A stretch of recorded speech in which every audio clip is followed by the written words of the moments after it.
चलिए सर एक और मैं अजीत सर आपसे एक सवाल और मैं ये लेना चाहता हूँ इसी से मुद्दे से जुड़े हुए एक जैसा कि नियम है अभी आपको याद होगा कि अभी आरएसएस प्रमुख मोहन भागवत ने एक बयान दिया था। उन्होंने कहा था कि साहब हर जगह जो जहां मंदिर है और जहां मस्जिद है इस चीज़ों को जो खोद खोद की चीज़ें निकाली जा रही हैं और ये ठीक नहीं है। और जो वर्शिप एक्ट था 1991 में जो एक आया था उसमें ये कहा गया था कि आज़ादी के बाद जो मंदिर का प्रारूप है वो मंदिर का ही रहेगा, जो मस्जिद का है वो मस्जिद का रहेगा।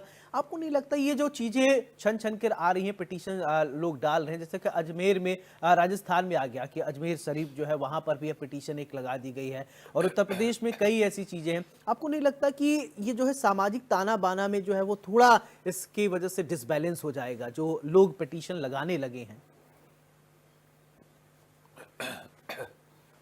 देखिए बिल्कुल, जब किसी चीज़ की शुरुआत हो जाती है तो फिर उस आधार पर बहुत सारे लोग याचिकाएं दाखिल कर देते हैं।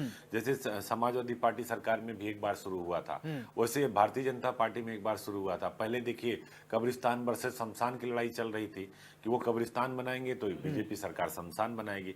वैसे ही ये है कि अगर एक पिटीशन हुई, एक याचिका हुई तो लोगों को लगता है कि अरे नहीं भाई ये तो पहले मंदिर था, बाद में इसको मस्जिद बना दिया गया। पहले होता था कि नहीं भाई ये मस्जिद मंदिर था, इसको मस्जिद बना दिया गया। तो उसके आधार पर लोग अदालत जाते हैं। और देखिए हिंदुस्तान का जो संविधान है, हिंदुस्तान का जो कानून, उसमें आपको अधिकार है। हाँ। आप देखते हैं सिविल वाद जो होते हैं, दूसरे के घर पे जो है एक याचिका एक वाद दायर कर दिया जाता है और कह दिया जाता है कि नहीं नहीं ये तो इनका नहीं, मेरा घर है। जी, वो जी। मामला दर्ज हो जाता है हाँ, कानूनी दायरे में। हाँ। और फिर उसके बहुत दिन तक, 2 पुस्तों तक उसका मुकदमा चलता है, आदमी अपने ही घर में रहता है और उसका केस लड़ता है। तो आपको अदालत पर भरोसा रखना चाहिए, जी, जी। अदालत के बात पर भरोसा रखना चाहिए, आपको अपने तथ्य और साक्ष्य पर भरोसा रखना चाहिए। कोई कोई पिटीशन दायर करे, अजमेर में हो रही है, लखनऊ में लक्ष्मण टीले की हो चुकी है, कई जी। सारी जगह, आगरा में ताजमहल को तेजो महल कर ले कुछ।